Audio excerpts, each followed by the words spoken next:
आत्मवंदन दोस्तों। इस काशी ध्यान मंच पे आप सभी का स्वागत है। दोस्तों, आज देखिए, हम पहले दिन यात्रा करते करते आज हम 19वें दिन पहुंच गए हैं। आप सबके साथ जुड़कर जो एनर्जी मिल रही है, बहुत बहुत धन्यवाद उसके लिए। और इस सावन के रिमझिम मौसम में, आनंद और सुखमय मौसम में हम लोग एक साथ मिलकर ध्यान कर रहे हैं और इस हरियाली का आनंद ले रहे हैं। चारों ओर हरियाली, हरा रंग, प्रेम का स्रोत। उस प्रेम में मग्न होके, प्रेम में झूमते हुए हम लोग ध्यान करते हुए सब एक साथ बढ़ रहे हैं। आज नाग पंचमी है, तो नागों का भी हम सम्मान करें, उन्हें भी नमन करेंगे। आज उनके बारे में भी थोड़ा सा ज्ञान देंगी हमारी दीदी। और आज हम जो ध्यान कर रहे हैं, धीरे धीरे हम अपने अंदर ये देखें कि जितने भी इस धरती में जीव जंतु हैं, उनके लिए भी हमें, उनके प्रोटेक्शन के लिए भी हमें ध्यान करना है। आस पड़ोस में जो भी जीव हो, उन्हें प्रेम की ऊर्जा देनी है, हर जगह प्रेम फैलाना है, यही हमारा नारा है। आइए सब ध्यान की तरफ। आज का ध्यान करा रही है रश्मि दी। रश्मि दी का मैं आवाहन करूंगी।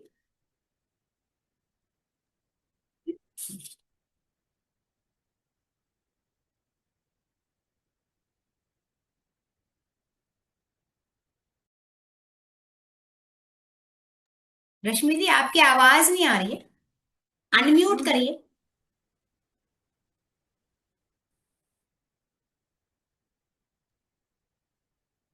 अब आ रही है क्या आवाज? हाँ, अब आ रही है, आप म्यूट थे। तो राधा दीदी को बहुत बहुत धन्यवाद। और सभी को मैं नाग पंचमी की बहुत बहुत शुभकामनाएं देती हूँ। जैसा कि दीदी ने बताया अभी कि हमें सभी जीव जंतुओं को प्रेम देना चाहिए। मतलब वो भी तो हमारी ही तरह इस धरती पर है ना, वो भी तो जीव हैं। तो हमें उतना ही प्रेम उनको भी देना चाहिए जो हम आज आपस में बांट रहे हैं। तो आज हम अपने ध्यान में उन जीव जंतुओं को भी शामिल करेंगे और आगे ध्यान में जाएंगे और उनके लिए ध्यान करेंगे, सभी के लिए और अपनी धरती के लिए आज ध्यान करेंगे। हम शिव तो हमारे साथ हमेशा हैं ही और आज भी हैं। तो चलिए दोस्तों, अब हम ध्यान पर चलते हैं। सभी सुखासन में बैठेंगे।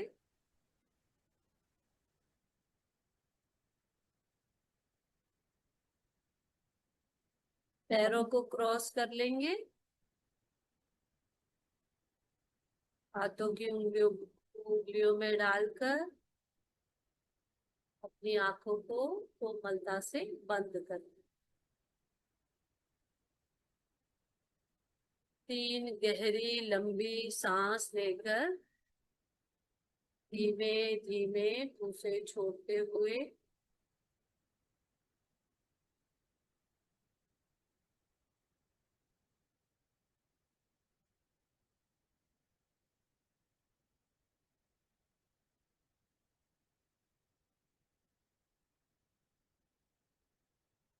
स्वयं को पूर्ण रूप से महसूस करेंगे।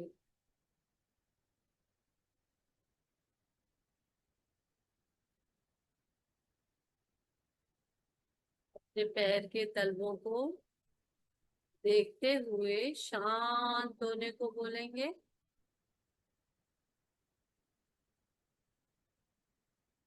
तलवे रिलैक्स, बेड़ियां रिलैक्स, पिंडलियां, घुटने अच्छे से देखते हुए उनको रिलैक्स होने को बोलेंगे। जंघाएं शांत,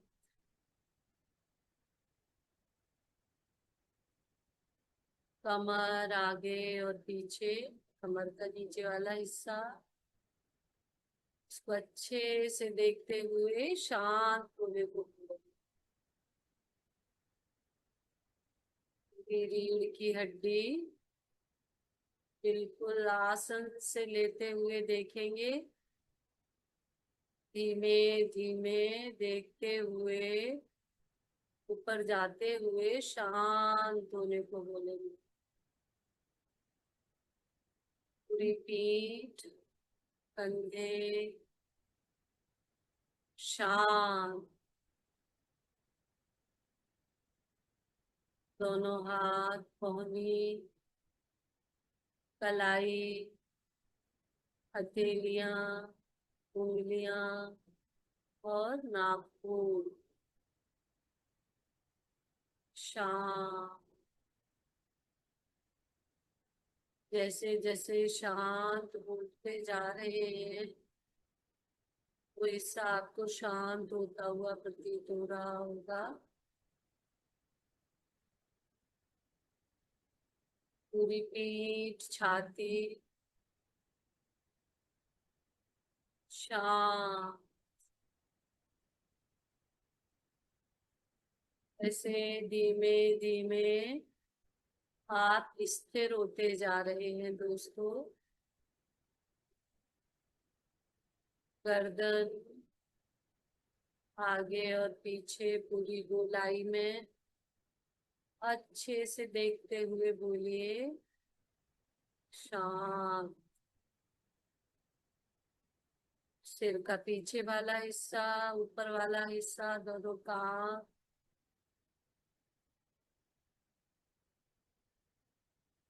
अच्छे से देखते हुए बोलिए शांत। जैसा जैसा आप बोलते जाते हैं वैसा ही होता जाता है दोस्तों। स्वयं को खुद में ही सिमटते हुए देखिए।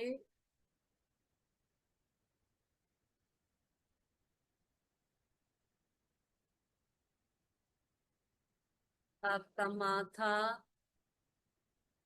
शांत, दोनों आंखें, नाक एकदम शांत, दोनों गाल, पूरी होठ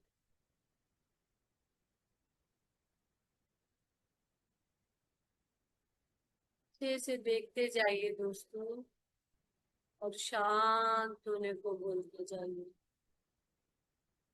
दांत, मसूड़े, जीभ और आपके मुंह के अंदर का पूरा हिस्सा धीमे धीमे कैसे शांत होता जा रहा है।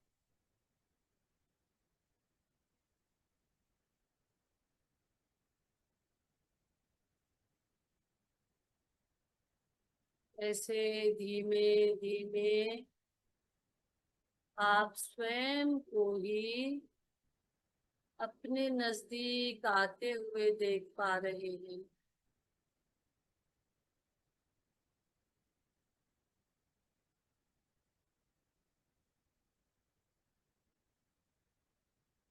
और अब आप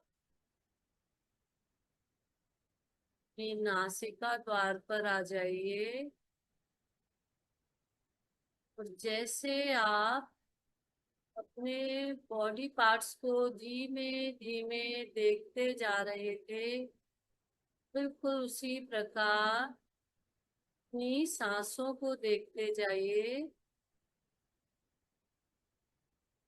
गौर से देखिए दोस्तों।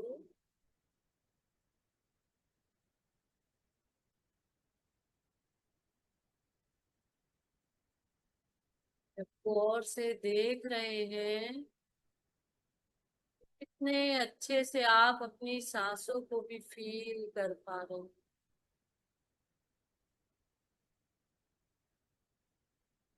एकदम सब कुछ आपको साफ साफ नजर आने लगा है।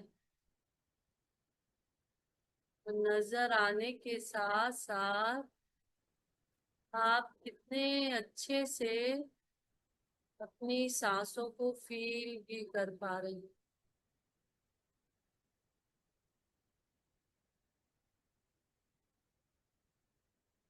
एक सांस अंदर जा रही है, कैसे अंदर जाकर वापस आ रही है।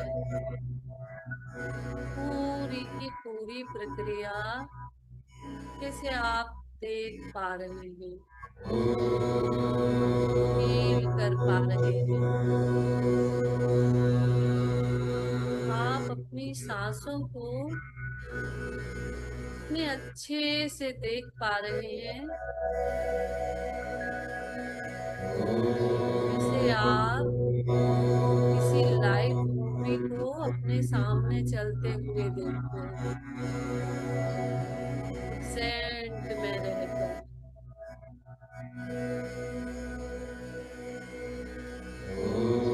अब आप एकदम वर्तमान में आ चुके हैं।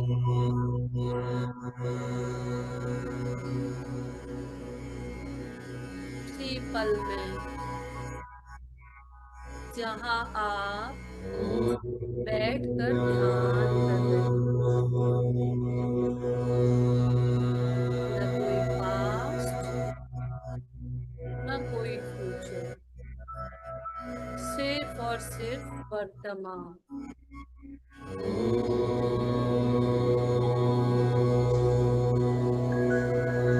क्योंकि जो कुछ भी हो रहा है, प्रत्येक घटना वर्तमान में ही होती है दोस्तों। वर्तमान के अलावा कुछ भी नहीं है।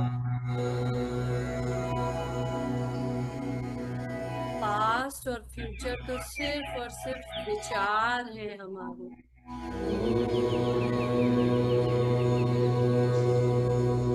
तो सांसें एकदम लाइव चल रही हैं आपकी,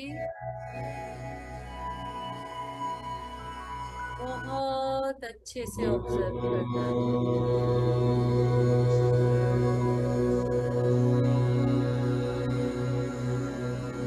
कैसे जब आपने अपनी सांसों को अपने ऑब्जर्वेशन में डाल दिया है, कैसे आप स्वयं के अंदर भी अच्छे से देख पा रहे हैं।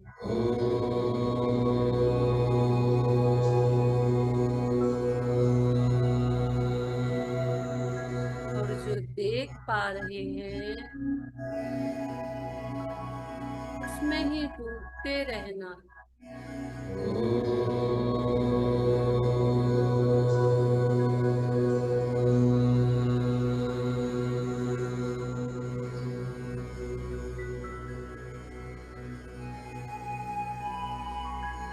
सिर्फ और सिर्फ वर्तमान। वर्तमान जो अब अभी हम यहाँ बैठे हैं और ध्यान कर रहे हैं, वही एक पल, वही तो मेरा है, वही तो स्वयं का है। उसको बहुत अच्छे से एंजॉय कीजिए, इस वर्तमान को। क्योंकि जो कुछ भी घट रहा है सिर्फ और सिर्फ वर्तमान में है।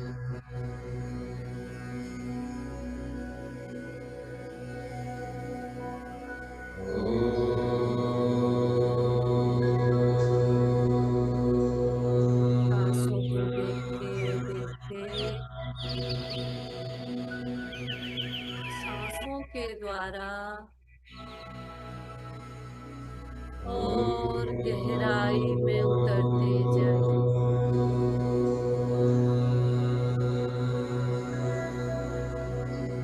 उतरते जाइए उस गहराई में।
लगा रहे हैं दूसरा।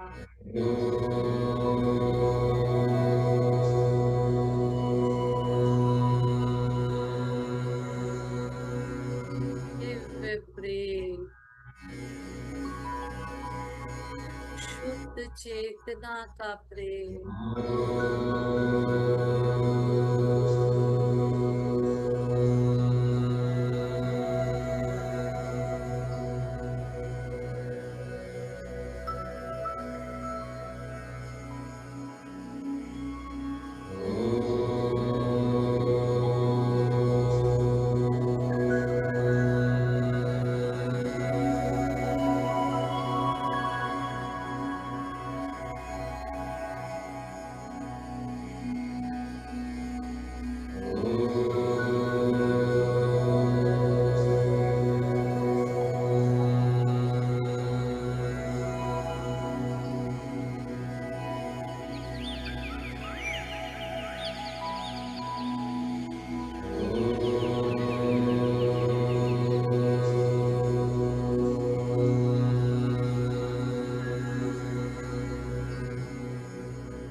शुद्ध चेतना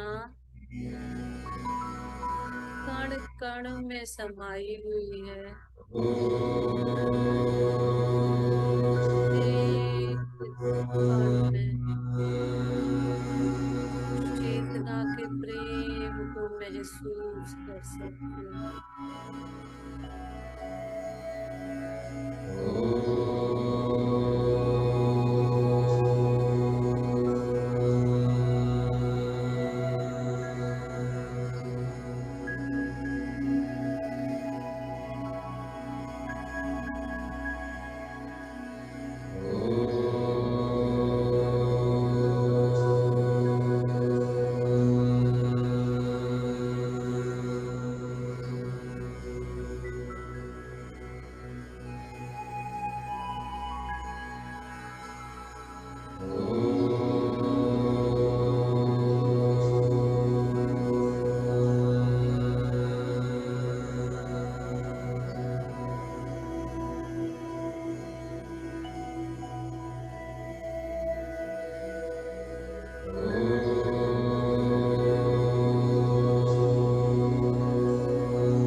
दिव्य प्रेम धरती के प्रत्येक जीव में है।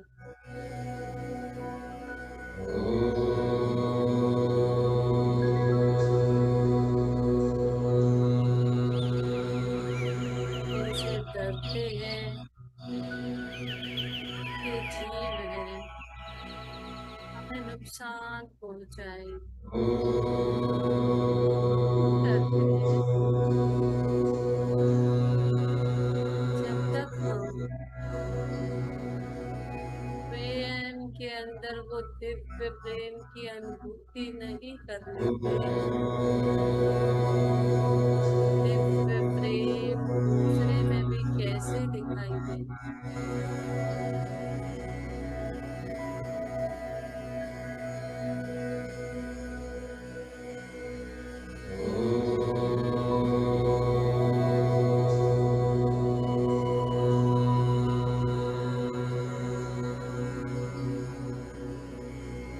आज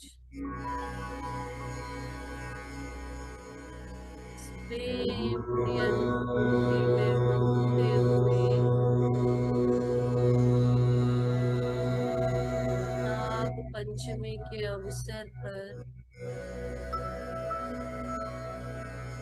सभी रेप्टाइल्स में भी उस प्रेम की अनुभूति को ले सके।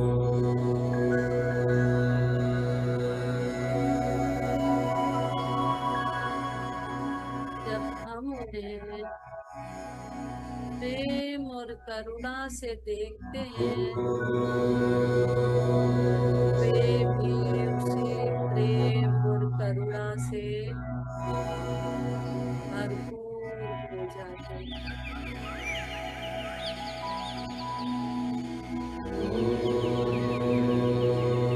फिर चाहे वो कोई छोटा सा कीट पतंगा हो या कोई जानवर या कोई संत, प्रत्येक के अंदर वही दिव्य प्रेम को महसूस कर पाते हैं।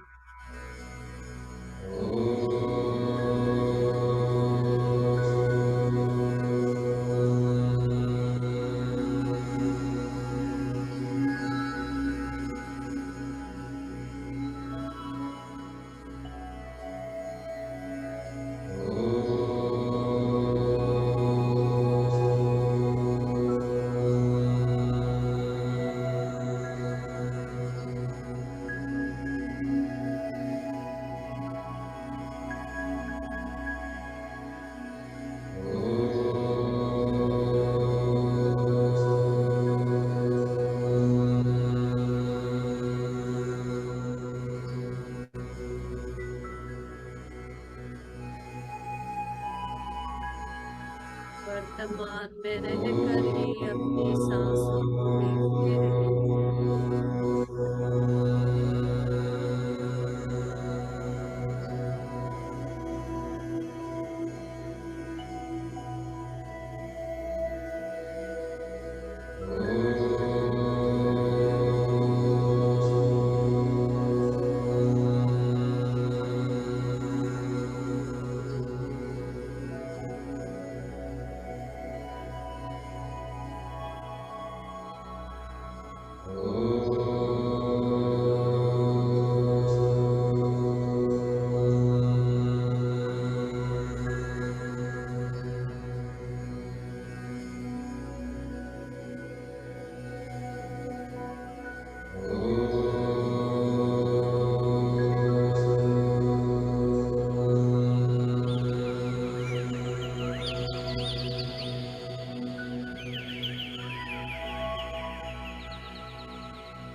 चांद की आवाज में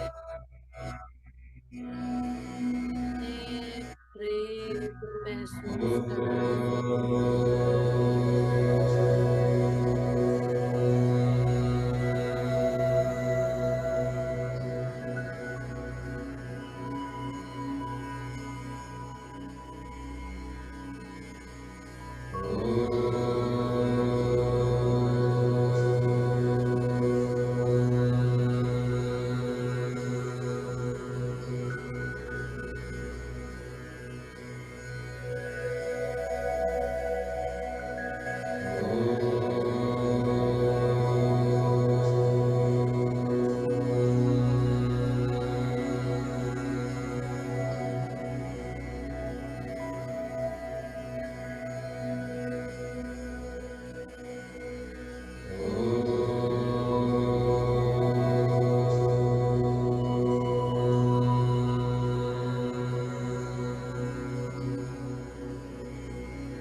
जागरूक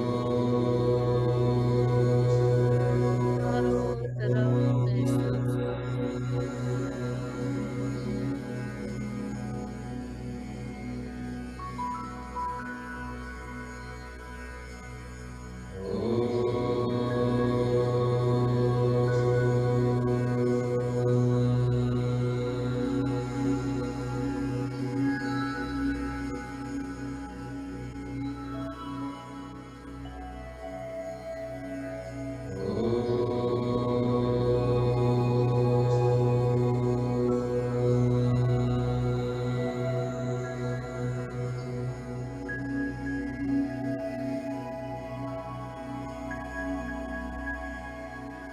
सांसों को नहीं छोड़ना है दोस्तों।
धरती माता को भी उस प्रेम की एनर्जी से भर देंगे।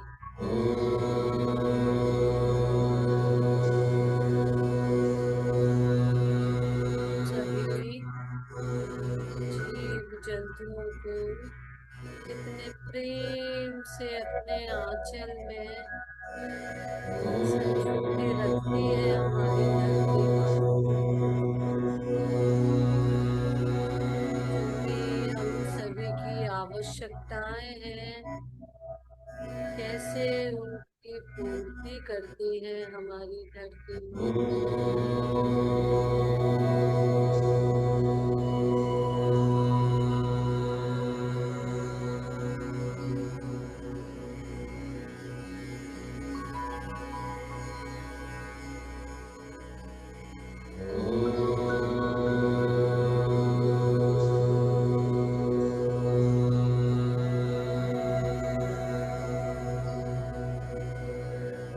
प्रेम देने की जरूरत है दोस्तों।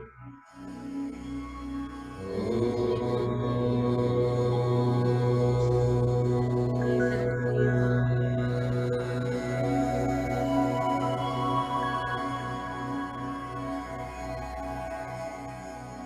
कितने प्रेम से हमें अपने आंचल में सुरक्षित रखा है, इसको महसूस कीजिए।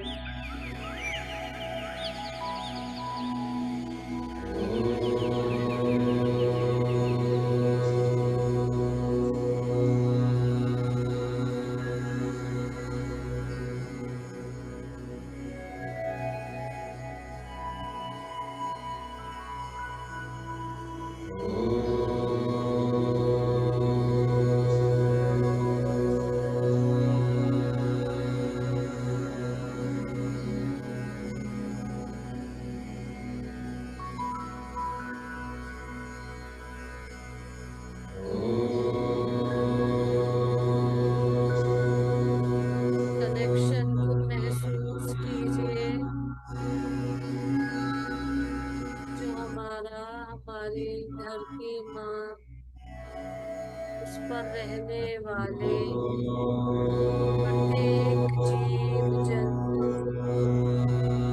पक्षी, पेड़, नदी, पहाड़, मिनरल्स, सबसे जो हमारा कनेक्शन है, एक में उस प्रेम की ऊर्जा को भर दीजिए दोस्त।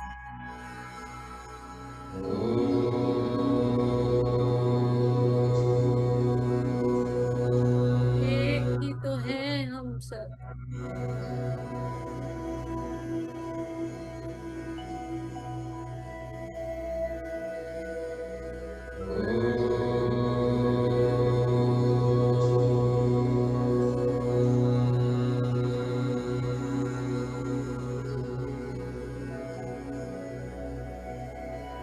जितना उस प्रेम को महसूस करेंगे, उतना ही अपने आप को सुरक्षित महसूस करें।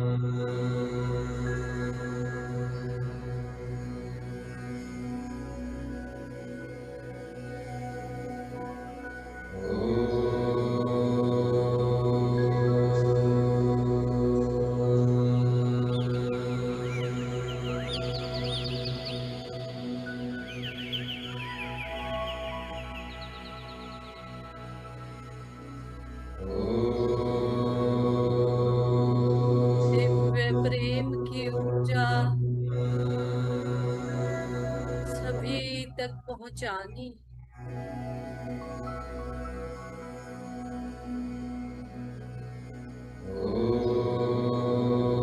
कण कण में भर दीजिए उस प्रेम को दोस्तों, जो आपने अभी महसूस किया।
धीमे धीमे उस प्रेम को समेटते हुए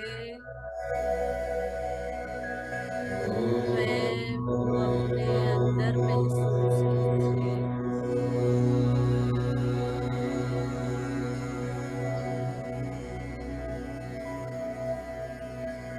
शुद्ध प्रेम,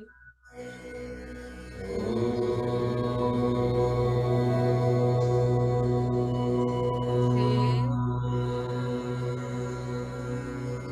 आपके कण कण में महसूस हुआ।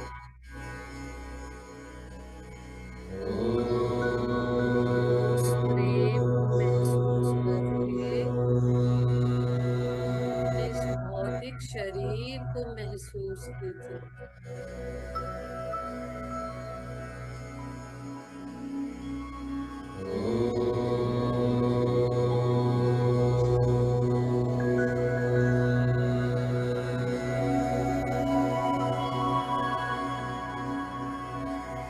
धीमे धीमे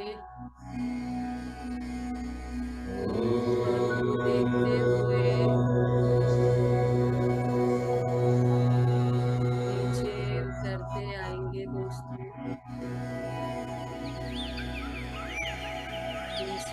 देखिए चेहरा उसी दिव्य प्रेम की अनुभूति से भरा हुआ। अपनी गर्दन को देखिए,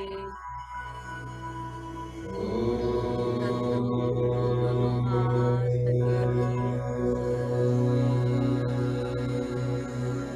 रीढ़ की हड्डी, ऊपर से नीचे तक देखते हुए पीठ को देखिए, छाती, पेट, कमर, जंघाएं, घुटने, पिंडलियां, एड़ियां, आपके पैर, तलवे, उंगलियां। और अब अपने तलवों द्वारा जो प्रेम की ऊर्जा आपने भरपूर मात्रा में अनुभव किया, से अपनी धरती माता को दे दीजिए दोस्तों। ऊर्जा को, प्रेम भरी ऊर्जा को धरती के अंदर पहुंचा दीजिए।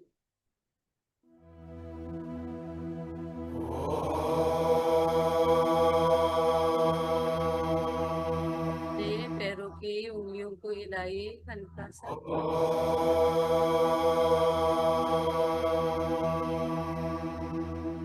अपने हाथों की उंगलियों को हिलाते हुए और अपने बंद दांतों पर रख लीजिए।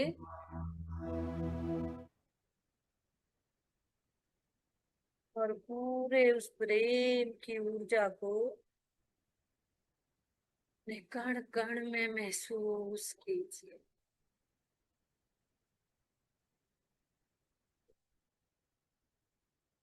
और एक गहरी लंबी सांस लेकर एक पल रुककर धीमे धीमे छोड़ते हुए अपनी बंद हथेलियों में अपनी आंखों को धीरे धीरे खोलिए और अपने चेहरे से अपनी हथेलियां हटा दीजिए। बहुत बहुत धन्यवाद।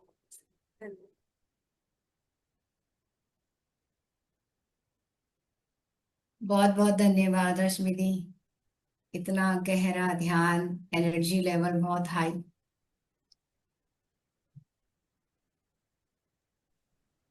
सभी जगह इस एनर्जी को फैलाइए ताकि इस हर जगह इस एनर्जी से लोग प्रेम ले सके, उनके अंदर भी प्रकाश फैले और वो भी बदल जाए।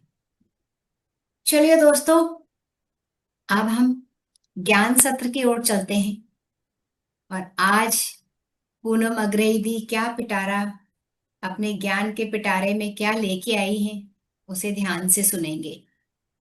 पूनम अग्रही जी का स्वागत है। वंदन सभी लोगों को। धन्यवाद राधा दीदी, धन्यवाद रश्मि जी, आपको बहुत बहुत धन्यवाद। आपने बहुत ही सुंदर ध्यान कराया। ध्यान से तो बाहर आने का मन ही नहीं हो रहा था, बहुत ही ऊर्जा फ्लो हो रही थी, दिव्य ध्यान एकदम।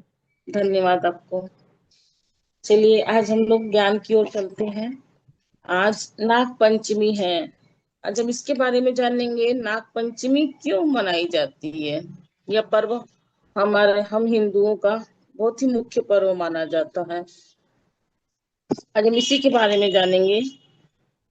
एक राजा थे, राजा परीक्षित। पौराणिक कथाओं के अनुसार राजा परीक्षित एक बार जंगल में शिकार करने के लिए जाते हैं।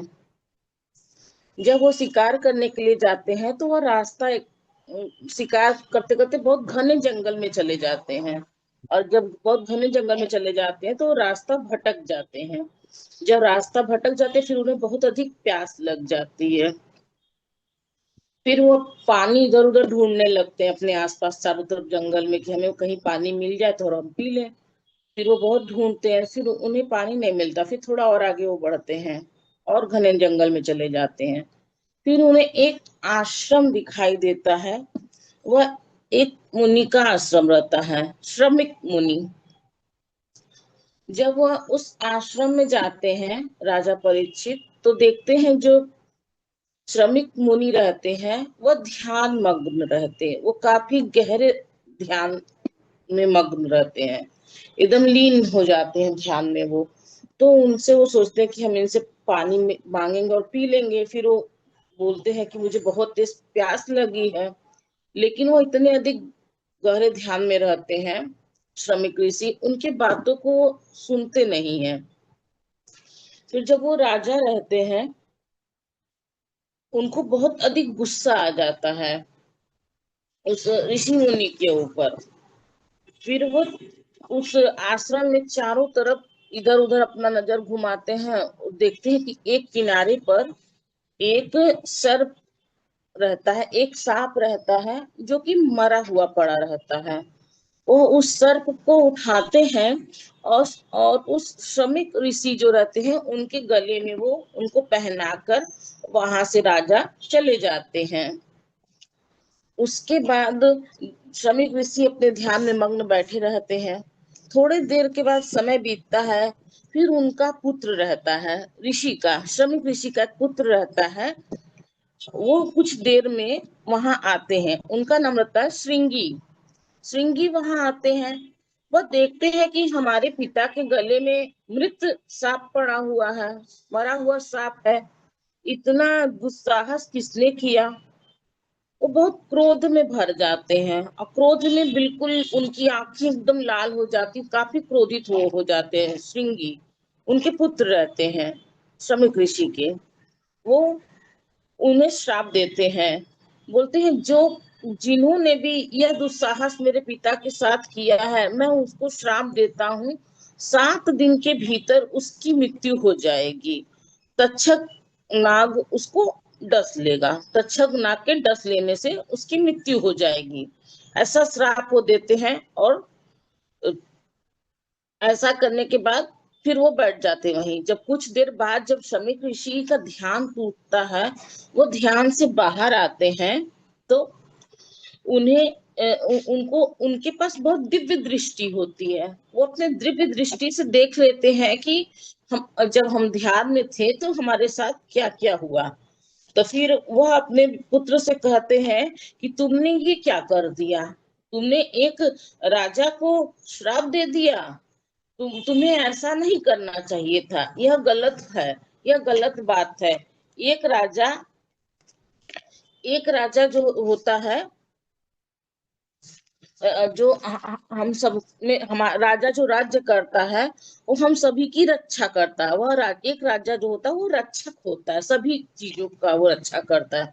तुमने बहुत गलत काम कर दिया। तो वो बोलते हैं कि उस जब मैं देखा कि आप ध्यान में थे, उन्होंने ऐसा किया, तो अब मैंने ऐसा श्राप उनको दे दिया, लेकिन अब श्राप तो पिताजी वापस लिया नहीं जा सकता। अब इसके आगे क्या किया जाए। तो बोलते हैं कि जब तक परीक्षित ने यह बात, तब जो उनके पिताजी होते हैं उनको बताते हैं कि आपने ऐसा गलत कर दिया क्या, जो जो चीज हो गया अब उसको बदला नहीं जा सकता, ये नियति का नियम था। फिर धीरे धीरे राजा परीक्षित को इस बात की पता चलता है कि ऐसा हुआ है, मुझे उनके पुत्र ने मुझे श्राप दिया है। उनको ऐसा धीरे धीरे एहसास हो जाता है राजा परीक्षित को। वो बहुत लाखों जतन करते हैं कि जो जो मुझे श्राप मिला है मैं उससे मुक्त हो जाऊं, और बहुत प्रयास करते हैं उससे मुक्त होने के लिए, बहुत प्रयत्न करते हैं, लेकिन जो नियति थी उसको टाला नहीं जा सकता था। जब 7 दिन धीरे धीरे बीतने लगता है, तो फिर वो जो तक्षक रहते हैं वो एक ब्राह्मण का रूप धारण करते हैं, ब्राह्मण का रूप धारण करते हैं और राजा के शयन कक्ष में आते हैं जहां राजा सो रहे थे। और वो फिर सांप का रूप धर लेते हैं और उनको डस लेते हैं, और डस के खिड़की से वो बाहर निकलने लगते हैं। वो जैसे ही बाहर निकलने लगते तो ही उनके कक्ष में जो है, जो परीक्षित के पुत्र थे, जन जन्मेजय जन्मेजय वहां आ जाते, कहते पिताजी आपको क्या हो गया, क्या हो गया। तो जैसे ही वो बोलते हैं तो जो राजा परीक्षित रहते हैं वो खिड़की की तरफ इशारा करते हैं, क्योंकि वो बोल नहीं पाते। फिर वो जब खिड़की की तरफ इशारा करते हैं तब वो देखते हैं कि एक सांप खिड़की के द्वारा बाहर निकल रहा है। तो उनकी नजर पड़ती है उस सांप पर। फिर जो राजा के पुत्र रहते हैं जन्मेजय, वो बहुत दुखी हो जाते हैं, और उन्होंने उसी समय वो जब बहुत दुखी हो जाते तब वो प्रतिज्ञा लेते हैं कि मैं सर्प यज्ञ करूंगा, और सर्प यज्ञ करूंगा मैं, और जितने भी सर्प, एक महान और विशाल सर्प यज्ञ करूंगा मैं, बहुत बड़ा सर्प यज्ञ करूंगा। और वो अपने मन में एक संकल्प करते कि पृथ्वी पर सभी नागों को मैं खत्म कर दूंगा, जितने भी इस पृथ्वी पर नाग जाती है मैं सबको खत्म कर दूंगा। जिन्होंने मुझसे मेरे पिता को छीना है उन्हें मैं एक एक करके भस्म कर दूंगा। ऐसा करके वह एक यज्ञ का अनुष्ठान करते हैं। वह अपने दरबार में सारे ब्राह्मणों को बुलाते, ऋषि मुनियों को बुलाते हैं और एक यज्ञ का आह्वान करते हैं और संकल्प करते हैं। जैसे जैसे वह मंत्रोच्चारण, एक एक मंत्रोच्चारण होता जाता है, वैसे वैसे उस यज्ञ, जो यज्ञ की अग्नि होती है, उस यज्ञ के ध्वनि में जितने सर्प होते हैं चारों तरफ आसपास के, एक एक करके उस यज्ञ की अग्नि में अपने आप आते हैं और वो भस्म होते चले जाते हैं, खींचे हुए चले आते हैं। एक के बाद एक सर्प खींचे, अपने आप खींचे हुए आते और उस अग्नि में भस्म होने लगते धीरे धीरे करके। जब ऐसे बड़े से बड़े भी नाग भी की शक्तियां भी धीरे धीरे, जितने बड़े से बड़े नाग की शक्तियां होती हैं वो भी धीरे धीरे खींचे हुए चले आते हैं और उस यज्ञ में भस्म होने लगते हैं। फिर तक्षक नाग को भी डर लगने लगता है कि अब मेरा क्या होगा, मैंने ही इनके पिता को डस लिया है। अपने डर के कारण वो भगवान इंद्र की शरण में जाते हैं, और भगवान इंद्र की शरण में जाते हैं और उनको पकड़ लेते हैं, कि इंद्र को पकड़ लेते हैं कि अगर मैं इनको पकड़ लूंगा तब मैं नहीं जा पाऊंगा उस यज्ञ में। तो लेकिन यज्ञ में इतनी अधिक शक्ति होती है, इतनी ज्यादा शक्ति होती है कि वो भी धीरे धीरे इंद्र भगवान को भी खींचते हुए वो भी आने लगते हैं। जब जब सारे देवतागण देखते हैं कि भगवान इंद्र भी तक्षक नाग के साथ उस यज्ञ में खींचे जा रहे हैं, सारे देवता बहुत घबरा जाते हैं। कहते हैं अब क्या होगा, अगर भगवान इंद्र भी उस यज्ञ में जाके भस्म हो जाएंगे तो बहुत, जब घबरा जाते सारे देवता तो सभी ब्रह्मदेव के पास जाते हैं और ब्रह्मदेव से स्तुति करते, ब्रह्मदेव आप कुछ करिए, हम अगर इस यज्ञ को न रोका गया तो यह पूरी पृथ्वी का संतुलन बिगड़ जाएगा, सारे जितने भी जीव जंतु हैं सब उस यज्ञ में भस्म हो जाते हैं। तो ब्रह्म जी ने यज्ञ को रोकने के लिए आस्तिक मुनि को बुलावा भेजा। आस्तिक मुनि बोले, ब्रह्मदेव ने राय दिया देवताओं को कि सभी मिलके आस्तिक मुनि का आह्वान करे और उनको बुलाया जाए। फिर आस्तिक मुनि को सभी लोगों ने आह्वान करके बुलाया गया। फिर आस्तिक मुनि आते हैं और बोलते हैं, राजा जन्मेजय, अब आपका क्रोध स्वाभाविक है, आपने जो भी क्रोध किया वह स्वाभाविक है, लेकिन इस प्रकार नाग जाति का विनाश करना उचित नहीं है। वो बोलते हैं कि जो भी आप क्रोध करें स्वाभाविक है, लेकिन नाग जाति का विनाश करना उचित बात नहीं है। आपके पिता की मृत्यु उनके जन्मों का परिणाम था, और तभी इसमें तक्षक नाग का दोष नहीं है, उनके जन्मों का पूर्व परिणाम था, इसलिए उनकी मृत्यु हो गई। जो तक्षक नाग उसका दशा था, उनका कोई दोष नहीं है, उनको मुक्त कर दे। इस तरह से उनको धीरे धीरे परीक्षित को पता चलता है कि इसमें कोई दोष नहीं है, सभी दोष मुक्त जितने नाग जाति के हैं इस पृथ्वी, सॉरी मैं बता रही हूँ, जो हमारे मुनि रहते हैं आस्तिक मुनि, वो समझाते हैं कि इस पृथ्वी पर जितने भी प्राणी हैं उनको उतना ही अधिकार है जितना कि एक मनुष्य को मिला है। जितने भी प्राणी जीव जंतु हैं इस पृथ्वी पर सबको समान अधिकार मिला है, सब समान रूप से यहाँ पे रहने के लिए आए हैं। राजा जन्मेजय को आस्तिक मुनि का आदर आस्तिक मुनि का राजा जन्मेजय ने बहुत आदर और सम्मान किया और उनकी सारी बातों को वो सुने।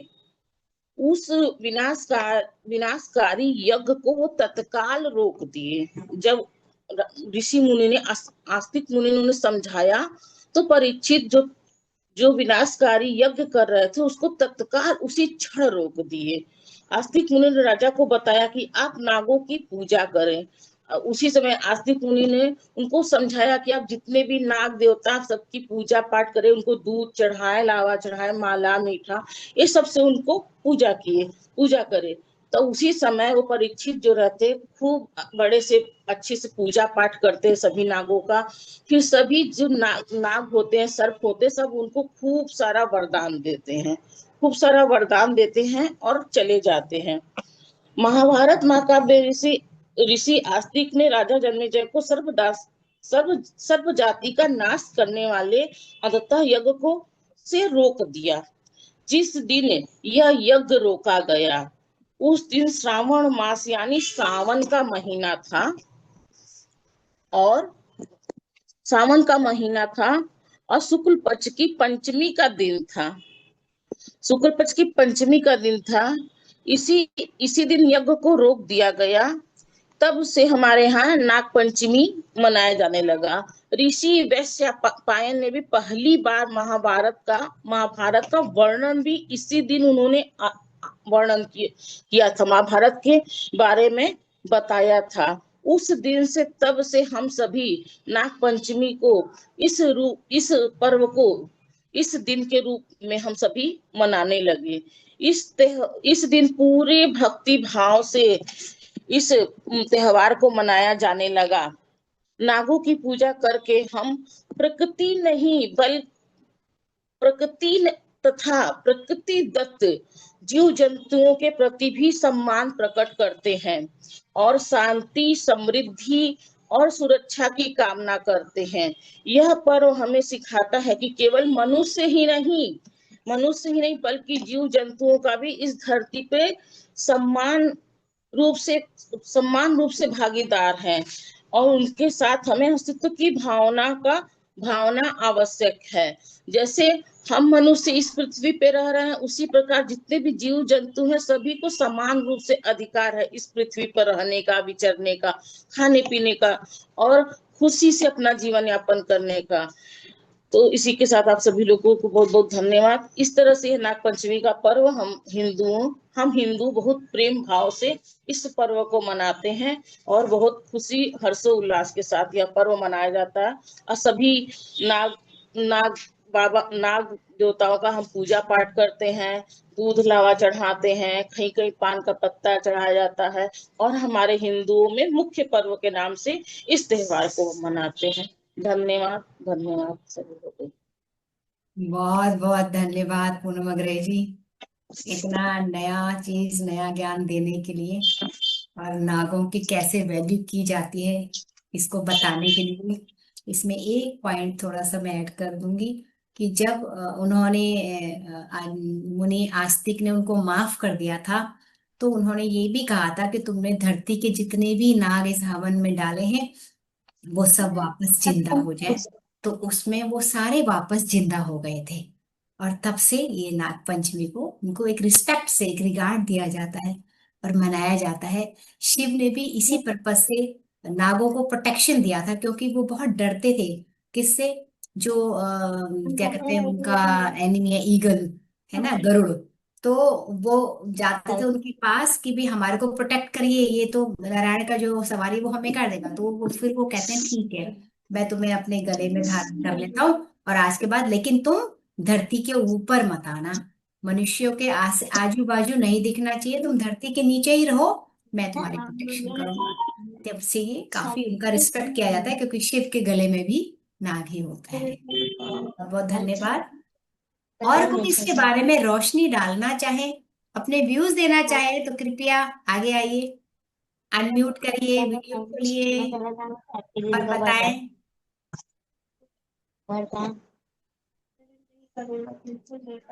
और किसी को अन्य कोई इसके बारे में ज्ञान हो या फिर आपका कोई भी एक्सपीरियंस ध्यान के रिगार्डिंग कोई एक्सपीरियंस कैसा लगा, शेयरिंग देना चाहिए।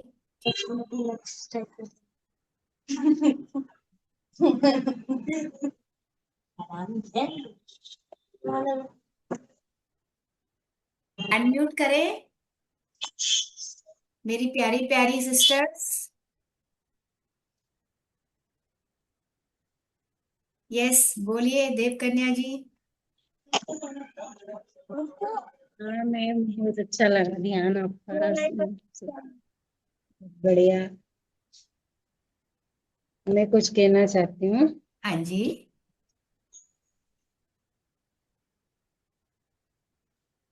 जब वो श्रवण माता पिता को तीर्थ यात्रा करवाने ले जाने लगे, तो राजा दशरथ ने गए थे वो के तो माता पिता को प्यास लगी तो पानी लेने गए। पानी लेने के लिए गए तो राजा दशरथ ने बाण मारा तो उनको लग गया, श्रवण को। तो माता पिता को बहुत रोए और श्राप दिया कि तुम भी बेटे के लिए ऐसे ही तड़पोगे। जब राम जी वनवास गए तो उन्होंने ऐसा श्राप दिया, तो श्राप तो ले नहीं सकते वापस, इसलिए को भी 14 साल का वनवास हुआ राम जी को। तभी बस कुछ। Thank you. बहुत सुंदर, ये आपने बहुत अच्छा कर्म सिद्धांत के बारे में बताया है। जैसा कर्म करोगे उसका फल तो मिलता ही है। तो इसी कर्म सिद्धांत पे एक मुझे और याद आ गया कि एक राजा थे जो बहुत अहमी थे, बहुत गुरूर था उनको। तो उनको भी श्राप मिला था कि तुम्हारी जो मृत्यु होगी ना, वो एक सर्प से होगी। तो उन्होंने अपने लिए एक बहुत बड़ा महल बनाया। ठीक है। वो महल ऐसा बनाया कि उसके कहीं से भी कोई छिद्र ना हो। तो जो कहीं कोई छिद्र होगा ही नहीं, तो सर्प कहाँ से आएगा, है ना। ये उनका अंदर से मानना था। और उनके जो सेवक थे, किसी को अलाउ नहीं था, बस उनके दिन में खाने के लिए उन्होंने फ्रूट काट के वहां पे रख दिए थे कि इनको जब भूख लगेगी तो ये फ्रूट खा लेंगे। तो हुआ क्या, उनको भी यही बोला था कि तुम्हें इतने दिन में इतने तारीख को तुम्हें सांप आएगा डसने के लिए। तो अब वो डेट आ गई, अब राजा बहुत खुश था। कहाँ से आएगा, वो इधर देख रहे उधर देख रहे दीवारों में, कहीं से तो कुछ नहीं आएगा। भूख लग रही थी, उन्होंने कहा चलो मैं ये फ्रूट खा लेता हूँ।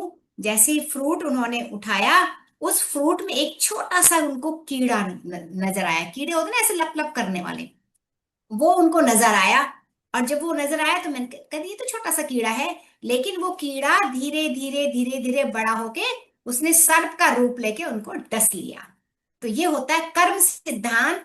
जब हमारे हमने जो होया है, जो टाइम हमारा आया है, उस टाइम को कोई बदल नहीं सकता।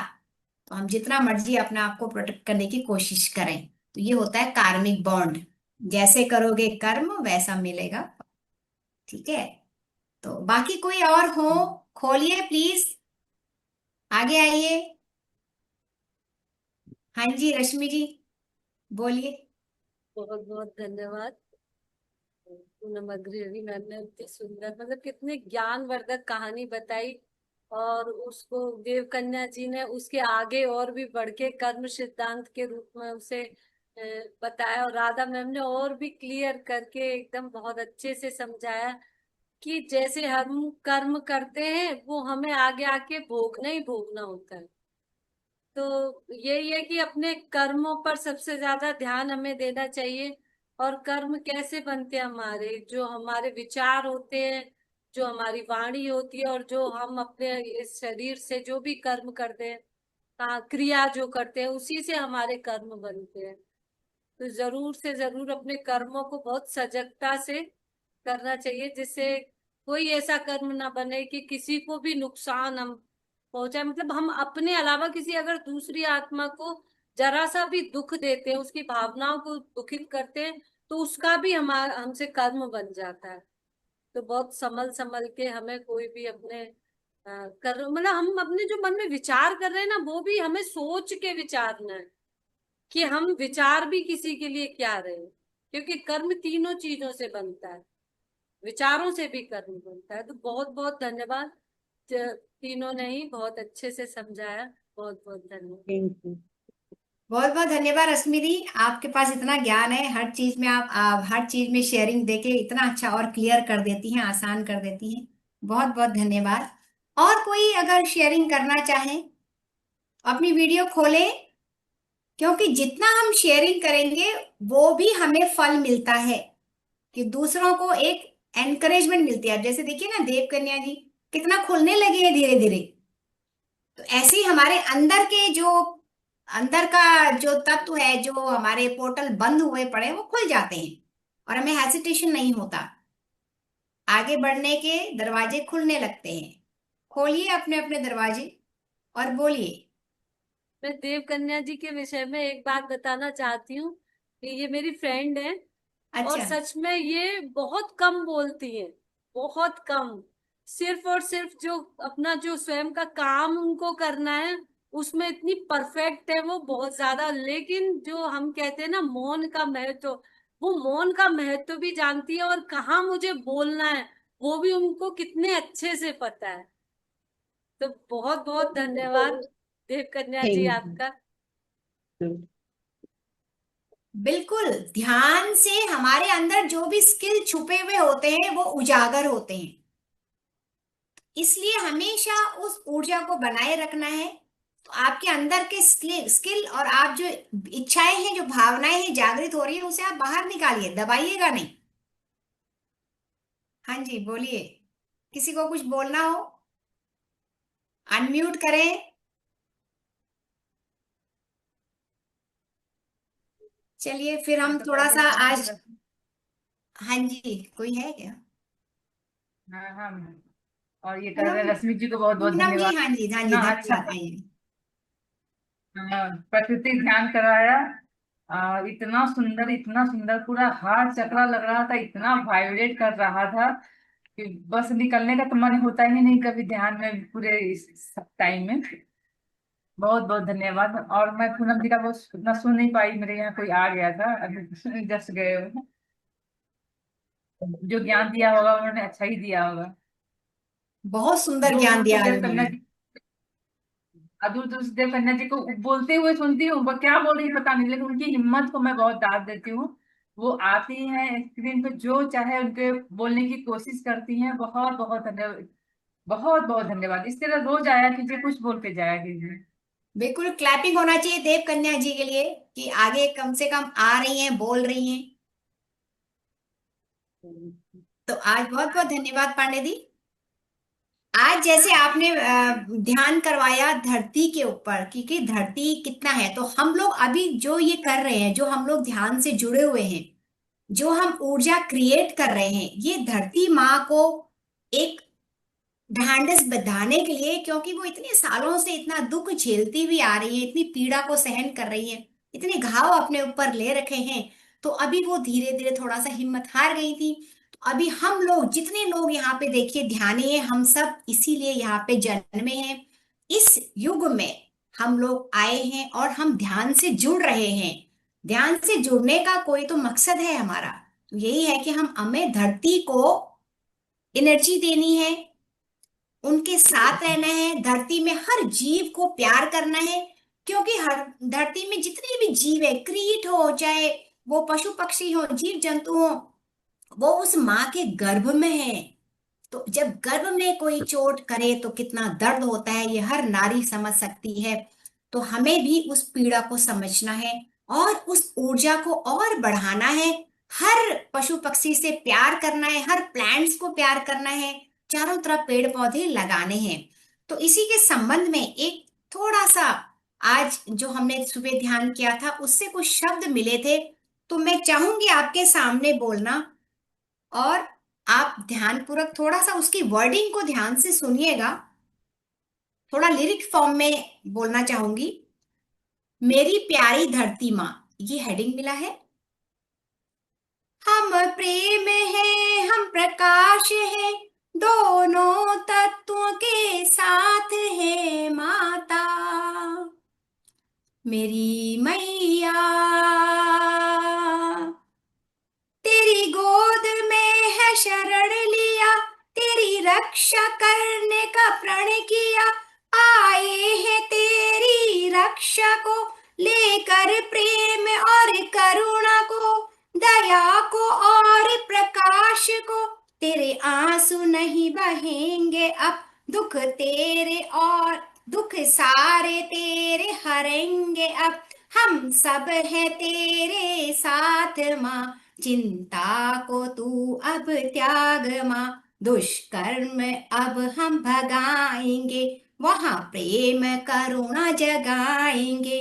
माता मैया अब तेरी चमक जगेगी माँ, तू फिर से मुस्कुराएगी, नाचेगी और लहराएगी मेरी माँ, मेरी मैया। प्राणी हर प्राणी जो तेरी शरण में, चाहे कीट हो जीव जंतु हो, सब मिलके मुस्कुराएंगे, रंग रलिया सब मनाएंगे मेरी माँ, मेरी मैया। ओ माँ प्यारी माँ, ओ माँ दुलारी माँ। बहुत बहुत धन्यवाद। तो ये शब्द आज मिले थे जो मेरी ये लिरिक को कंप्लीट कर दिया, पिछली बार 2 ही लाइन थी। बहुत बहुत धन्यवाद। कोई और आगे नहीं आ रहे हैं, किसी को आगे आना हो, कुछ बोलना हो, बिंदुपाल जी बोलिए। जी, बहुत सुंदर। आज का तो बहुत ज्ञान, बहुत अच्छा, नया नया। मतलब ऐसे तो मतलब कितना लोगों को तो भी नहीं पता होगा कि हम क्यों नाग पंचमी मनाते हैं। बस लोग मना रहे हैं, घर वाले मना रहे हैं, अब बता रहे हैं उस तरह। पूनम जी ने बहुत अच्छी जानकारी दी, अब बढ़िया से बताया और समझाया, बहुत सुंदर लगा।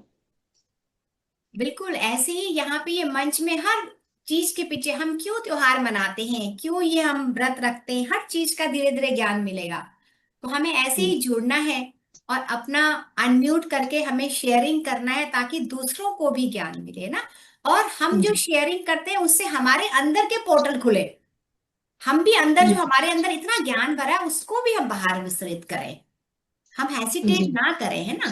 तो बहुत बहुत धन्यवाद आपका कि आपने जी बोला, शेयरिंग दिया, है ना। जी ऐसे ही और जी लोग भी आपको देख के जागेंगे, उन्हें भी आगे बढ़ना चाहिए। हाँ जी जी। रश्मि दी बोलिए। हाँ, बहुत सुंदर कविता राधा दीदी, अंदर तक एकदम हिला दिया।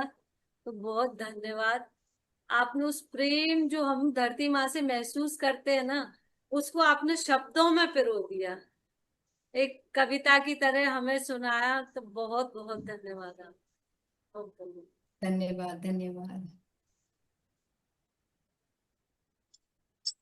धन्यवाद राधा दीदी, बहुत सुंदर भजन, दिल को सच में छू गया एकदम अंदर गहराइयों तक। क्योंकि हम सभी लोग धरती से जुड़े हुए हैं, इसलिए धरती को कुछ भी कष्ट होता है तो हमारे अश्रु निकल आते हैं, क्योंकि हम भी एक माँ हैं, हम पहचानते हैं माँ की पीड़ा क्या होती है ना। तो ऐसे ही वो धरती के लिए हम सब एक है, चाहे वो कीड़े मकोड़े हो, चाहे जंतु हो। लोग ऐसे आजकल मारते हैं, कई बार बोलते हैं कि डॉग्स वगैरह का बहुत चल रहा है आजकल, कि हमारे पे आक्रमण कर दिया, ये कर दिया, क्यों किया आक्रमण उसके बारे में नहीं सोचना है ना। तो अभी ये भी बताया गया है कि क्यों ये इतना एग्रेसिव हो गए हैं सारे। कहते हैं गांव में बाघ टाइगर आ रहे हैं, नुकसान कर रहे हैं, लोगों के घरों में घुस रहे हैं, क्यों घुस रहे हैं? क्योंकि लोगों ने इतना अत्याचार किया है जीव जंतु उसमें किंगडम में, है ना। इतना ज्यादा अत्याचार कर दिया, उनके सारे जंगल काट दिए, घर उनके भी उजेड़ दिए, तो फिर उनको गुस्सा आना तो स्वाभाविक ही है ना। तो वो इसलिए वो गए थे कॉस्मिक फेडरेशन उनके पास, ऊपर यूनिवर्स के पास, धरती माँ से शिकायत करी है, और फिर जाके तब ये अभी हम लोग जागे हैं कि हमें हर चीज को बचाना है, समझाना है। किसके थ्रू? मुंह से बोल के नहीं, किसी को जबरदस्ती नहीं बोलना है, एनर्जी के थ्रू, जैसे सीता ने रावण के मन के अंदर घुस के उसको मन को बदलने की कोशिश की थी, मन मन के अंदर उसने प्यार भर दिया था। ऐसे ही हमें अपने आस पड़ोस, अपने परिवार, सबके अंदर मन में घुस के इतना प्यार भर दो कि वो अपने आप बदल जाएगा। यही हमारा काम है धरती पे। बहुत बहुत धन्यवाद सभी को। और कोई और बोलना चाहे तो खोलिए, अनम्यूट करिए, मैं एक नहीं तो उदाहरण फिर बताना चाहती हूँ, अपना अनुभव ही है वो, जी। कि मैं छिपकली से बहुत डरती थी। जो राधा मैम ने बोला ना कि हमें सब जीव जंतुओं को प्रेम देना चाहिए, तो शुरू से ही बचपन से सबको ही छिपकली से डर लगता है, तो मुझे भी लगता था। और मैं देख लेती थी तो अंदर से एक सी आती थी अंदर, कि अब ये क्यों आ गई घर में इसको ऐसे करके। लेकिन जैसे जैसे हम ध्यान में आए, ज्ञान हमको आता गया कि असल में हम सब एक ही हैं, सब जीव जंतु हैं, सबके अंदर आत्मा है, उस तरीके का ज्ञान जब अंदर आया, तो अभी थोड़े दिन पहले छिपकली एक मुझे दिखी। तो मुझे, जैसे ये मेरे हस्बैंड बोले इसे भगाता हूँ ऐसे करके, मैंने नहीं कुछ मत करो, आप उसे बैठी रहने दो। और मैं बस उसके इधर बैठ गई सोफे पे, और वो सामने थी, बस मैं उसको प्यार दिए जा रही हूँ, कह रही हूँ मेरा बच्चा, मैं बहुत प्यार दे रही हूँ तुझे, पर तू इस खिड़की में से बाहर चली जा बस। मतलब वो ऊपर की तरफ देख रही थी, फॉल सीलिंग में जाने के लिए। और जैसे जैसे मैं उसे लव एनर्जी देती जा रही हूँ, वो ऊपर जाने की बजाय यूं मुड़ी। और जैसे मैं धीरे धीरे उसको बोले जा रही हूँ, हाँ थोड़ा नीचे और, थोड़ा बेटा थोड़ा नीचे और, मैं उसको बेटा बेटा करके एनर्जी दिए जा रही हूँ। प्यार अंदर से ही आ रहा था, ऐसा नहीं ऊपर से बोल रही थी। और वो बस धीरे धीरे आती हुई और वो खिड़की से बाहर चली गई। तो यार इसने मेरा सुन लिया। तो मुझे इतना अच्छा लगा कि सच में जब हम लव एनर्जी देते हैं ना, वो कोई भी हो, तो वो वापस आपको प्रेम मिलता ही मिलता है। तो वो अभी एक उदाहरण आया ना, वो किधर साउथ में, वो रूस की लेडी जो कितने सालों से और जंगल में रह रही थी, तो बोले वहां बहुत सांप बिच्छू है, मतलब अकेली दो छोटी छोटी बेटियों को लेके रह रही थी। और वो यहाँ छुप के रह रही थी, क्योंकि उसे अपने यहाँ भारत की आध्यात्मिकता से बहुत प्रेम था। बोले मुझे इसी मिट्टी में रह के ध्यान करना है। तो वो वहां, उसका वो वीजा वीजा खत्म हो गया था, तो वो वहां पहाड़ों में अंदर जंगल में रह रही थी। तो एक दिन पुलिस सर्च पर आई, तो उसने देखा कि कपड़े सूख रहे हैं बाहर। तो देखा वो तो एक लेडी गुफा में कोई है, ऐसे देखा। तो देखा वो तो रूसी महिला है, दो छोटे छोटे बच्चे भी हैं। अब वो कह रही मुझे इस प्रकृति माँ से अलग मत करो, मुझे मत कहीं, मुझे यहीं रहना है। तो बोले आपको डर नहीं लगता है इतने सारे सांप बिच्छू, कोई भी जंगली जानवर? कि नहीं, सांप तो मेरे दोस्त हैं, वो तो मेरे फैमिली वाले हैं, वो हमें तो आज तक नुकसान नहीं पहुंचाया। तो ये तो हम लाइव देख रहे हैं ना, कि जब आप किसी को प्रेम देते हो तो वापस में हमें प्रेम मिलता ही मिलता है। जो चीजें अब तक थी कि नहीं ये तो बस भागने से ही भागेंगे या इनको ऐसे करेंगे, जब नहीं, उनको प्रेम देना है, वो आपकी बात तुरंत सुनेंगे। तो वे छोटा सा अनुभव मैं बताना चाह रही थी। धन्यवाद। जो राधा मैम ने बहुत बहुत बोला ना, धन्यवाद, उसका मैं बिल्कुल प्रैक्टिकल करेक्ट। प्रूफ बता रही थी कि कटु ऐसा सत्य होता है। है। अभी आप कोई भी जानवर देख लीजिए ना, एक सिंपल सा डॉग भी देख लीजिए ना, अगर आप अंदर डर कहते हो ना कि अरे डॉग आ गया, डरते हो, तो वो भौंकना शुरू कर देता है। लेकिन आप अंदर से प्रेम भेजते हो तो वो पूंछ हिलाता है ना। तो ये कटु सत्य है, कोई भी चीज हो आप उसको प्यार भेजिए। प्यार हर चीज को अपनी तरफ आकर्षित करती है। तो हमने यही सीखना है कि हमारे अंदर सिर्फ प्यार है और हम प्रकाश है। दो चीज को धारण कर लीजिए तो हम एट पार हो जाएंगे। तो अभी करें, टाइम बहुत हो गया है, तो हम जी, फिर मिलते एक हैं। मिनट में। हाँ जी, जी, हाँ जी, हाँ जी, बोलिए। रश्मि मैडम ने एकदम सही बात बोली कि हम प्यार से, मतलब कुछ भी, पहले मुझे भी डर लगता था, तो मैं बोली जैसे हम इंसानों को धरती पे रहने का सौभाग्य प्राप्त है, वैसे जितने भी जीव जंतु हैं, जो भी है, सभी को हक है धरती पे रहने का। हम्म। तो ये चीज मतलब सुन के मैडम ने बहुत अच्छा बताया। और जैसे छिपकली के बारे में बोल रही हैं, ऐसे ही घर में हमारे बहुत बड़ा सांप था। हाँ, तो आगे मैं बहुत मतलब डर रही थी, दोपहर का समय था, सो रही थी।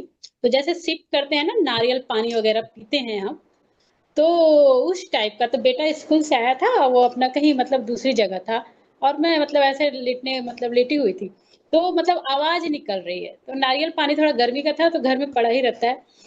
तो मैं सोची ये पी रहा है बेटा और ऐसे आवाजें निकाल रहा है। तो मैं बोली क्यों कर रहे हो ऐसे? मैं सो रही हूँ, क्यों परेशान कर रहे हो? माँ ने मतलब वो मतलब ऐसे आवाज, फिर मैं उठ के देखी तो एकदम मतलब होता है कि नहीं अचानक से। तो फिर हमने मतलब उनसे प्रार्थना किया कि भाई आप एकदम प्रेम से चले जाओ, हम आपको कुछ नुकसान नहीं करना चाहते हैं। तो घर में टाइल्स लगा होता है तो थोड़ा उस पे फिसलन टाइप का होता है, तो वो मतलब बिल्कुल आराम से इतना कहते हैं कि आप मतलब आराम से निकल जाइए, हम आपको कोई नुकसान नहीं पहुंचाना चाहते। और मैं सोचती कि मतलब आप अड़ोस पड़ोस वाले आएंगे तो सब अलग अलग अपने तरीके से वो करेंगे। इतने अच्छे से डोर के पीछे से उसमें से जाके पर्दे से ऐसे निकल के मतलब आराम से बाहर चले गए। मैं बोली देखो तो मैडम की बातें सुनी रश्मि मैडम को तो मुझे याद आ गया। बिल्कुल बिल्कुल बिल्कुल, हम लोग सोचते हैं ना कि ये एनिमल है, ये प्लांट है, हमारी बात क्या सुनेंगे। हर चीज जी सुनता है। आप कोई भी प्लांट कोई मर रहा हो उसको रोज प्यार से बोलिए कि वापस आ जा, तू बहुत अच्छा, I love you love you. वो प्लांट कुछ टाइम बाद देखना वो हरा भरा होने लग जाता है। ये फैक्ट है, ये बहुत से लोगों ने एक्सपेरिमेंट भी किया है इसका। तो ये बहुत सही है अच्छा मैडम, बस एक है ना अंदर से अपना प्यार होना चाहिए हम है। किसी के प्रति। वो चीज मतलब नामुमकिन भी लगता है कि मुमकिन हो गया है। बिल्कुल बिल्कुल, जी ये एनर्जी ही होती है जो वो लोग भांपते हैं। वो हमारे को हमारी भाषा थोड़ी सुनते हैं, वो हमारे जी। अंदर की एनर्जी को भांपते हैं और उस एनर्जी से वो अट्रैक्ट होते हैं। और हमें ऐसा लगता है जो चीज हम गुस्से में अगर मतलब कर नहीं सकते वो प्यार हाँ, से आराम से कर सकते हैं। यस, कोई बिल्कुल चीज बिल्कुल, जी। यही हमें बदलना है। और यही चीज हम लोग सीख रहे हैं इस ध्यान में आके, है ना। यही जी चीज तो सीखना है हमने। हम लोग तो जी सब प्यार की मूरत थे, प्रकाश की, एकदम प्रकाश का पिंड थे। पर धरती पे आके माया में पड़ के वो अंधेरे में उलझ जी। गए। तो उसमें टाइम लगा इतना उसको साफ करने में। अब हम थोड़ा सा निकल रहे हैं प्रकाश की तरफ। तो ऐसे जी ही सबको बोलूंगी। हाँ जी पांडे जी। अब इतने डिस्कशन हो गए तो थैंक यू मुझे तो बिंदुपाल जी। होटल दो। वैसे कोई भी इंसेक्ट्स कहिए तो मुझे बिल्कुल भी डर नहीं लगता। इवन सांप से भी मुझे डर नहीं लगता। मुझे ये डरने की चीज है, मुझे बहुत बड़े होने के बाद पता चला कि ये डरने की चीज है। मैं गांव जाती थी ना, वहां पे बहुत बिसले बिसले सांप सब निकलते थे। एक बार ऐसे बिल्कुल अंधेरा था गांव में, लाइट उस समय नहीं थी। और मेरी मम्मी, मैं लालटेन लेके पीछे आगे आगे जो लैंप होते हैं ना उसको लेके आगे चल रही है, और पीछे से मेरी मम्मी आ रही है और इतना बड़ा सांप एकदम मेरे सामने कहीं दीवार पर से नीचे गिर गया, मेरे जस्ट सामने। मम्मी को मैं बोली कि मम्मी देखो सांप है। मम्मी मेरे को पकड़ के खींच के एकदम पीछे ले ली और चिल्लाने लगी उतना जोर से। तब उसके बाद मुझे पता चला कि शायद ये डरने वाली चीज है मुझे सांप से, और वो बहुत विषैला सांप था। फिर उस समय ना सब लोग मतलब गांव के लोग जुट जाते हैं, फिर उसको मार दिया। अब मुझे बहुत तकलीफ, इतना तकलीफ, इतना बुरा लगा तब, मतलब इतने परेशान हुई। कुछ कर नहीं सकते थे, बच्चे थे। फिर सिर्फ क्वेश्चन मार्क अंदर में रह गया कि मार क्यों देते हैं, वो तो मतलब रात है, निकलना अपने घूमने फिरने के लिए निकला, उसको मतलब क्यों मारा गया, ये सारे क्वेश्चन तो आ गए थे। उसके बाद से मुझे एकदम दिल कहीं भी मेरे जब मेरी स्थिति होगी और मैं कभी भी कुछ करने नहीं दूंगी। जब यही सेम चीज चेकिंग यहाँ पे हुई, जब मेरा ये घर बना, शुरुआत में सबसे पहले एकदम बहुत विषैला सांप निकला। मैं बोली कि आप छुओगे नहीं, मैं अपने पति को बोली कि आप इसको छुओगे नहीं। बिल्कुल, आप हाथ जोड़ के प्रार्थना की कि आप जहां से आए हो वापस चुपचाप चले जाओ। और धीरे धीरे धीरे धीरे धीरे धीरे वो कहाँ गायब हो गया कुछ पता नहीं चला। तो अंदर से सुकून मिलती है ये सब चीज करके। एग्जैक्टली, धन्यवाद। हाँ जी पूनम अग्रही हाँ मैम, मुझे भी एक चीज याद आ गया। अभी कुछ दिन पहले की बात है। जी। एक दिन मैं रात को उठी और अपने बाथरूम में गई, मैंने इतना छोटा सा सांप देखा। और देख रही हूँ कि दीवार पे ऐसे से चढ़ रहा है। और मुझे बिल्कुल डरने लगा। मैंने उसे ऐसे किया, हाथ जोड़ा, बाबू आप जहां से आए हैं और वहीं चले जाइए। और बता रहे अपने आप चला गया वो, फिर मुझे दिखा ही नहीं। और फिर अभी कुछ दिन पहले भी मैं पूजा करी थी किचन में, रात में पूजा हो रहा था, बस ये हो रहा करना था मुझे। मैं जैसे ही गई पटनी में पूजा करने के लिए, सफाई पूरा करके छोड़ दी थी शाम को। जब रात में पूजा करने गए किचन में तो देख रहे इतना बड़ा सा छिपकली वहां पे बैठी हुई थी। कि भैया चली जाओ, मुझे पूजा करना है। अब वो जा नहीं रही हूँ कि क्या करे, एक दफ्ती उठा के आप इस पे आ जाइए और मैं आपको यहाँ छोड़ दूं और मैं पूजा कर लूं। मैंने ऐसे ही रखा, वो अपने आप उस पे आ गई। धीरे से उठा उसको दरवाजे के पास रख दिए कि आपको जहां जाना आप जाइए और हमको अपना पूजा उजा करने दीजिए माता रानी का। और वो अपने आप चली गई दरवाजे के पास से होते हुए। Good good. देखिए कितने सारे एक्सपीरियंस निकल आए हैं हम लोगों के, है ना। ऐसे ही सबके अंदर होते हैं तो शेयर करना चाहिए। सो बहुत बहुत धन्यवाद। अब एंड करें, किसी को और बोलना है कुछ? हाँ मैम, आप करिए। हाँ जी, बोलना है बिंदुपाल जी? जी जी मैडम, बस बहुत बहुत धन्यवाद। धन्यवाद आपका शेयरिंग के लिए, कोटि कोटि नमन। ऐसे किया करें, आगे आया करें। तो बहुत बहुत धन्यवाद, कल फिर मिलते हैं। होस्ट एंड कर दीजिए। बहुत बहुत धन्यवाद। कल मिलते हैं 4 से 5 फिर।